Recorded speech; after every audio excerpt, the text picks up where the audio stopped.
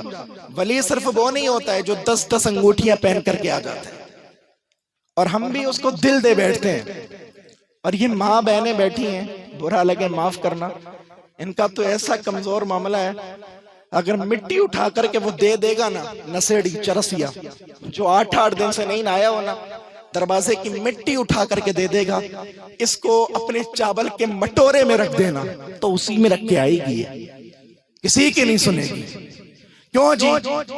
قرآن نے اور شریعت نے ولی اس کو نہیں کہا ہے جو 8 دن تک نہیں نہاتا ہے، جو اپنے آپ کو ملنگ مولا علی کہتا ہے، شریعت میں اس کو ولی نہیں کہا گیا، بلکہ فرمایا گیا ولی کی ولایت اگر جانچنا ہے تو صرف کرامت سے نہیں جانچو، بلکہ میرے استاذ کہتے تھے بیٹے آج کے وقت میں اگر کوئی ولی دیکھنا ہو نا تو کسی ایسے بندے کو دیکھ لینا جو فرائض نماز کے ساتھ ساتھ شریعت کا پابند ہو، وہی سب سے بڑا ولی ہے۔ ولی اس کو نہیں کہا جاتا جو صرف کرامت دکھاتا ہے، اس لیے کہ کوئی ولی خود سے کبھی کرامت دکھاتا ہی نہیں ہے، خلاف عادت جو چیز صادر ہوتی ہے اس کو کرامت کہتے ہیں۔ صرف کرامت کو ولی کا جو ہے نا ولی کی پہچان نہیں بتایا، بلکہ فرمایا گیا سچا خدا کا ولی وہ ہے جو خدا کا خوف اپنے دل میں رکھتا ہے۔ خدا کا خوف، اگر خدا کا خوف ہوتا ہے نا تبھی انسان برائیوں سے بچتا ہے۔ تو میں آپ سے کہوں گا بس میرے عزیز، میرے بھائی ہیں آپ، ذرا ٹٹولے اپنے آپ میں، ہم احساس کریں کبھی۔ آج ہمارے دلوں میں تو خدا کا خوف نہیں نظر آتا، لیکن وہ جو بڑے تھے نا اکرم بھائی، آپ نے پڑھا ہوگا، آپ سب مجھ سے بڑے ہیں، وہ بڑے اور کتنے بڑے، اتنے بڑے کہ جس نے آدھی دنیا پر حکومت کی، بول دینا بھائی، اس ذات کا نام لینے جا رہا ہوں جس ذات کو دیکھ کر کے شیطان اپنا راستہ بدل دیتا ہے، وہ ذات سیدنا عمر فاروق اعظم کی ہے۔ کون ہے عمر؟ میرے نبی نے فرمایا اگر میرے بعد کوئی نبی ہوتا تو وہ عمر ہوتا۔ عمر وہ ہے کہ شیطان عمر کو دیکھ کر کے راستہ کاٹ دیتا ہے، راستہ بدل دیتا ہے۔ اور میں ایک جملہ کہتا ہوں کہ سارے صحابہ میرے مصطفیٰ کے مرید ہیں، لیکن حضرت عمر میرے مصطفیٰ کی مراد ہیں۔ حضرت عمر کو مانگا خدا سے میرے نبی نے، وہ حضرت عمر ہیں کہ کفر جن کا نام سن کر کے تھر تھر کانپنے لگتا ہے، اتنے بڑے بادشاہ کہ آدھی دنیا پر آپ نے حکومت کی، لیکن خدا کا خوف کیسا؟ اگر کوئی قرآن میں وہ آیت تلاوت کرتا نا کوئی قاری جو عذاب کے تعلق سے قرآن میں نازل ہوئی ہیں تو حضرت عمر فاروق اعظم بے ہوش ہو جاتے، خدا کے خوف سے بے ہوش ہو جاتے، وقت کے خلیفہ ہیں۔ اگر کوئی بندہ قرآن کی آیات کو پڑھتا نا خوف خدا والی تو بے ہوش ہو جاتے، غشی طاری ہو جاتی، بلکہ یہاں تک فرمایا ایک مرتبہ نا حضرت عمر فاروق اعظم نے ایک تنکا اٹھایا، اٹھانے کے بعد دیکھ رہے ہیں اور کہہ رہے ہیں اے عمر کاش میں انسان نہ ہوتا، کاش میری ماں مجھے نہ جانتی، میں ایک تنکا ہوتا، اگر میں تنکا ہوتا تو خدا کے سامنے حساب تو نہیں دینا پڑتا نا۔ وہ فاروق اعظم ہے جو خدا کے خوف سے اتنا روتے تھے کہ آپ کے دونوں رخسار پر، دونوں گالوں پر آنکھوں کے نیچے کالے نشان بن گئے تھے رونے کی وجہ سے۔ یہ بڑے لوگ تھے، جبکہ وہ ہے فاروق اعظم کی ذات جن کو میرے نبی نے دنیا میں ہی جنتی فرما دیا گیا، دنیا میں جنتی میرے نبی نے فرمایا، اور میرے نبی اگر کسی کو جو کہہ دیتے ہیں نا اللہ تعالیٰ اس کو بنا دیتا ہے۔ جنتی ہے فاروق اعظم، لیکن پھر بھی خدا کا خوف ایسا کہ اگر اللہ کے عذاب کی کوئی بات کرتا نا تو بے ہوش ہو جاتے۔ ہم تو کچھ بھی نہیں ہیں، لیکن ہمارا کبھی دل ہمیں جھنجھوڑتا بھی نہیں ہے کہ کہاں جا رکھے ہیں ہم، کہاں بھٹکے ہم اپنے راستے۔ بلکہ فرمایا حضرت علی بن حیتی کہتے ہیں میں خانہ کعبہ میں تھا، طواف کر رہا تھا، میں نے دیکھا خانہ کعبہ کے بالکل سامنے ایک کڑیل زبان ہے،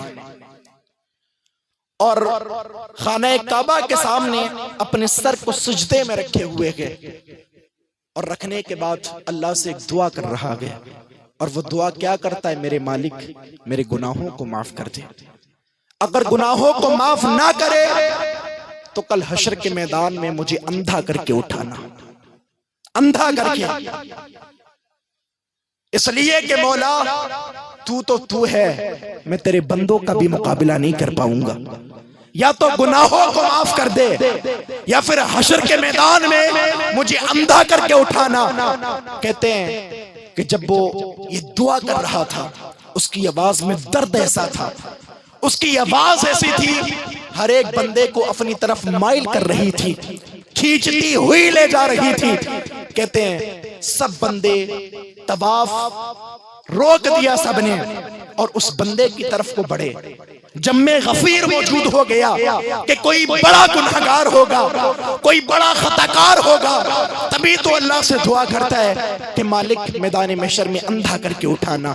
حضرت علی بن حیتی کہتے ہیں جب اس بندے نے، اس جوان نے اپنا سر سجدے سے اٹھایا نا تو ہمارے پیروں کے نیچے کی زمین نکل گئی۔ کہتے ہم تو سوچ رہے تھے کوئی بہت بڑا گنہگار ہوگا، لیکن جب اس بندے نے سر کو سجدے سے اٹھایا نا تو کوئی اور نہیں، پیروں کے پیر شیخ عبد القادر جیلانی کی ذات تھی۔ کون ہے یہ غوث پاک؟ اگر یہ مہر نہیں لگاتے ہیں، اللہ ولی نہیں بناتا کسی کو، لیکن خوف کا یہ عالم، کہتے ہیں مالک یا گناہوں کو معاف کر دے یا میدان محشر میں اندھا کر کے اٹھانا۔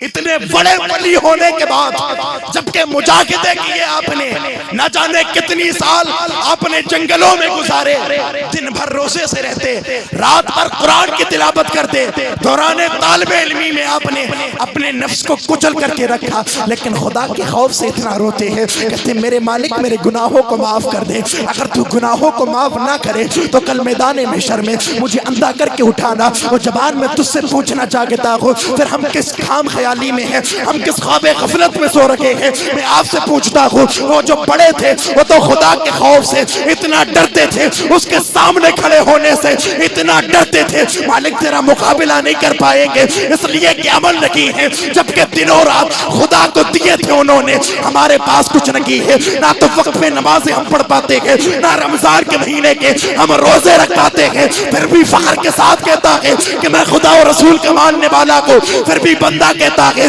کہ اولیاء کا دامن نہیں چھوڑیں گے۔ اور میرے عزیز میں تجھ سے کہوں گا تو کر چھوڑے گا جب تو نے پکڑا کی لگی ہے۔ سچی محبت وہ نہیں ہوتی ہے کہ صرف عقیدت کی جائے، حقیقت کو بھی تسلیم کیا جاتا ہے اور حقیقت کو بھی تسلیم کیا جاتا ہے۔ سچا اولیاء کا وفادار وہ نہیں ہوتا ہے جو یاد کرتا ہے، بلکہ سچا وفادار وہ ہوتا ہے جو ولی کی سیرت کو اپنا آئیڈیل بنا لیتا ہے، بے شک بے شک، حق اس کی سیرت پہ عمل کرتا ہے۔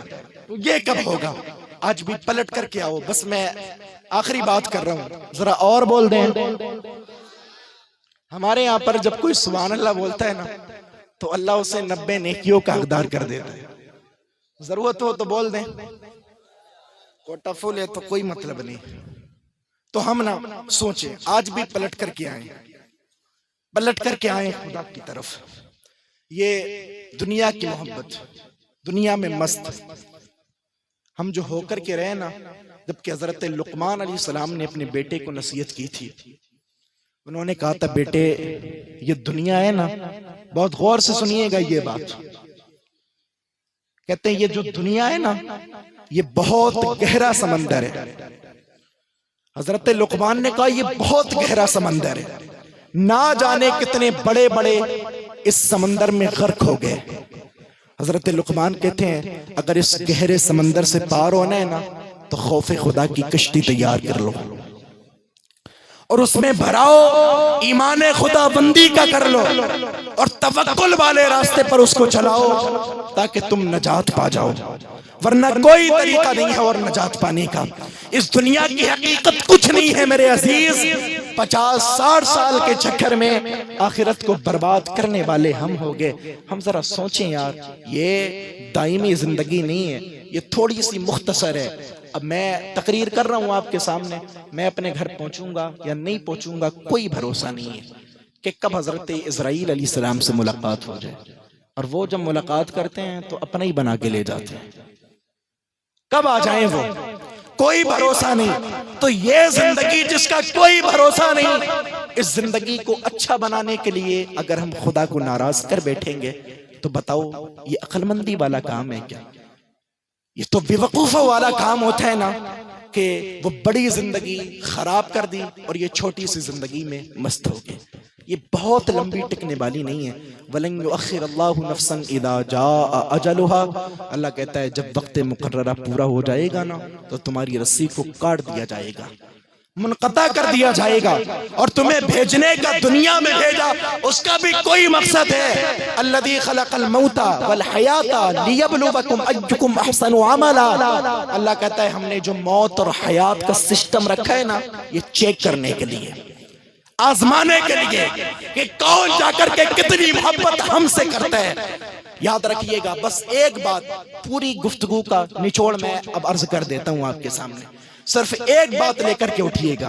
مجھے نہیں مطلب کہ آپ مجھے اچھا کہیں گے، برا میں ہوں ہی نہیں اچھا، سب سے گناہگار میں ہوں آپ سب میں، لیکن یہ بات ضرور یاد رکھیے گا کہ ایک دن موت آنا ہے ہمیں، اور جب موت آئے گی تو پھر حشر کے میدان میں خدا کے سامنے ہمیں جواب دینا ہے۔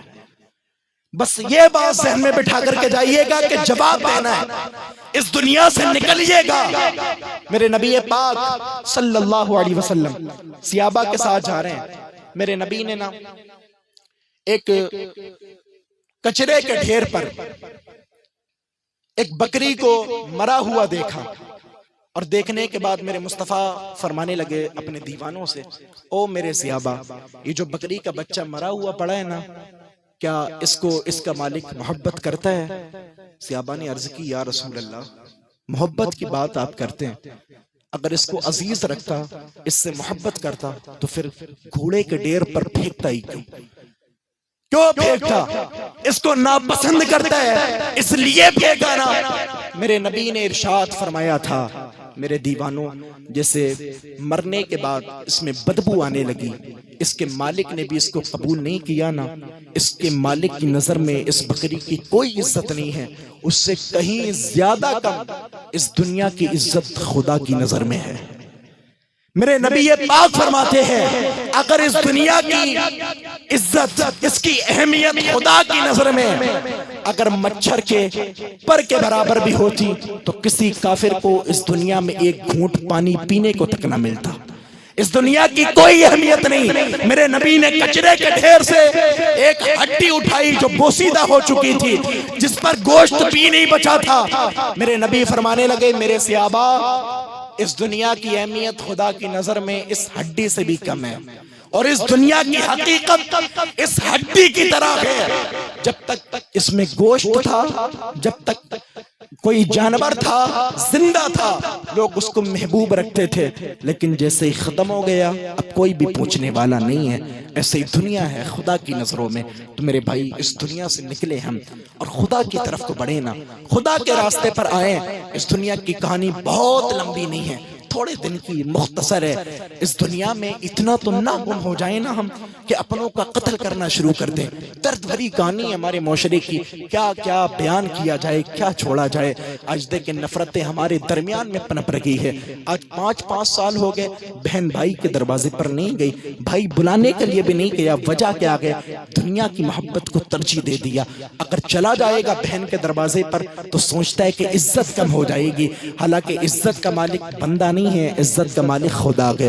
عزت ہی خدا دیتا ہے، ذلیل بھی خدا کرتا ہے، لیکن ذہنیت یہ ہو گئی کہ جاؤں گا تو لوگ کیا کہیں گے۔ اور معاف کرنے والا بھی ایسا ہو گیا، وہ بھی جب تک معاف نہیں کرتا ہے ہمارے معاشرے کا کہ جب تک بڑی پنچایت نہیں کروا لیتا ہے۔ لوگ دیکھیں گے نا اس نے مجھ سے کچھ کہا تھا تو پنچایت میں بدلہ بھی تو لینا ہے نا مجھے، میں بڑا ہوں، 2-4 جوتے بھی تو لگانا ہے۔ جبکہ مولا کائنات کا قول ہے، میں نے پڑھا ہے، حضرت علی نے فرمایا لوگوں معاف کرنے کی عادت ڈال لو۔ اگر کسی کی عزت کم ہو جائے معاف کرنے سے تو کل میدان محشر میں مجھ علی سے اپنی عزت واپس لے لے۔ یہ تو فرماتے بزرگ اسلاف، لیکن ہم کیسے مست ہوئے صاحب، سب کو پیچھے ڈال دیا پیٹ کے ہم نے بس اپنی عزت کو برقرار رکھنے کے لیے۔ میں پھر پہلی والی بات آخر میں کہوں گا، عزت اس وجہ سے نہیں دی جاتی ہے کہ آپ دنیا میں کتنے بڑے اسٹیٹس والے بندے ہیں، بلکہ عزت اس وجہ سے دی جاتی ہے کہ آپ خدا سے کتنے ڈرنے والے ہیں۔ اگر خدا کا خوف ہمارے دلوں میں ہو گیا تو جیسے آج اس اللہ والے کے آستانے پر حاضر ہے، نہ جانے کتنے 100 سال ہو گئے، زمانہ آج بھی نہیں بھولا گئے سرکار صابر کلیری کو، نہ جانے کتنے سال ہو گئے، زمانہ آج بھی خراج پیش کرتا ہے سرکار وارث دیبا کو، نہ جانے کتنے سال دنیا سے گئے ہوئے ہو گئے، زمانہ آج بھی عزت سے یاد کرتا ہے سرکار غریب نواز کو، 800 سال ہو گئے، زمانہ آج بھی عزت سے یاد کرتا ہے سرکار غوث اعظم کو، تقریباً 900 سال کا زمانہ گزر گیا لیکن دنیا آج بھی عزت سے یاد کرتی ہے، وہ کسی اسٹیٹس کی وجہ سے نہیں کرتی ہے بلکہ متقی تھے اس لیے یاد کرتی ہے۔ اگر ہم چاہے نا کہ خدا ہمیں عزت عطا کر دے تو خدا سے ہم جستجو بڑھا لیں، اس سے لون لگا لیں، اللہ اگر عزت دے دے گا تو کوئی دنیا کا پھر ذلیل نہیں کر سکتا ہے۔ اللہ تعالیٰ ہم سب کو ساری باتوں پہ عمل کرنے کی توفیق عطا فرمائے، جو بھی دوران گفتگو ہوئے ہوں اغلاط معاف فرمائیں ان کو رب کائنات۔ السلام علیکم ورحمۃ اللہ وبرکاتہ۔ استغفر اللہ ربی من کل ذنب واتوب الیہ۔ السلام علیکم۔